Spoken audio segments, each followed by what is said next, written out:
So we've talked about a couple challenges that the World Bank faces, like pressure from NGOs, the emergence of private capital as a source of funding for countries. And I'm wondering what you see as the biggest challenge for the World Bank going forward, since it faces resource constraints. It can't possibly address all these problems perfectly. So what do you see as the biggest challenge coming up for Wolfowitz?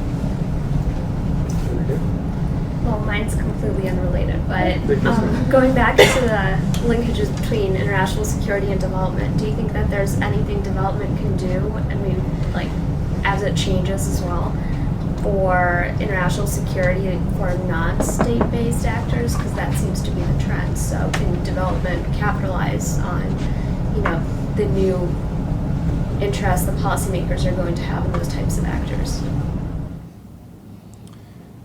Well, on the non-state issue, I mean, I think a very promising area for development is to think about how to mobilize non-state actors in poor countries who can improve governance. Basically, I mean, to make that concrete, what I mean is that, let's take a country like Chad, okay, which has an oil project. And the question is, will it use the oil resources to buy weapons and palaces, or will it use it to actually do some development? And so you set up, the World Bank helped to set up an organization to monitor how the money gets spent in Chad, how these oil revenues get spent. But to make that institution function, you need sort of external NGO type groups which are watchdogs on how the money is spent. You need to kind of build up the ecosystem of independent voices, independent analysts, who will shed light on how the money is being spent, make a big fuss if it's spent badly.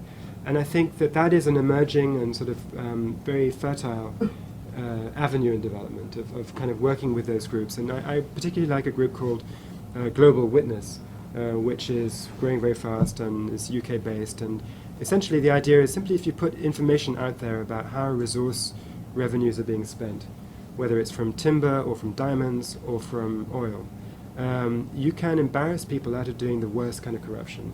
And that is, that's essential to try, because, at the end of the day, it's true that getting the economic policy right isn't enough.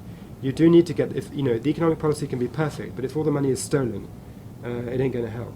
So you do need to think about governance and corruption, and you need to, and I think going through these independent groups is a very good way of doing that. And that's sort of a segue into your question about, the next big challenge. I think the big challenge is this, that we've come this long road in development since the 1950s of a broadening of the understanding of what you need to do to make development work. And as I said before, it's gone from physical capital to human capital to more and more kinds of projects, to then the economic policy around those projects, to then the political environment around those economic policies.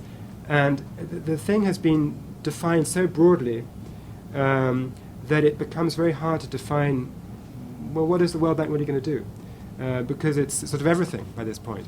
And I think that the challenge is to kind of be intellectually honest and say, yeah, development has all these big, broad challenges, and we can't run away from that, and to acknowledge that, but at the same time, to find things where you can actually make a deliverable difference on some of these things. And so you have to not only get the right analysis of how development happens, but also the right business plan for the World Bank, which bits of that big picture it can move. And in the conclusion of my book, I mean, I make a sort of opportunistic answer to that question, which is, look, precisely because of your point, that you have to empower the government in the poor country to be invested in the development program. Nothing is going to work unless it's implemented properly. It won't be implemented properly unless the people in the poor country that you're talking about want to make it work. So the essential thing is that the government should be motivated, should be really desperately keen to make something work.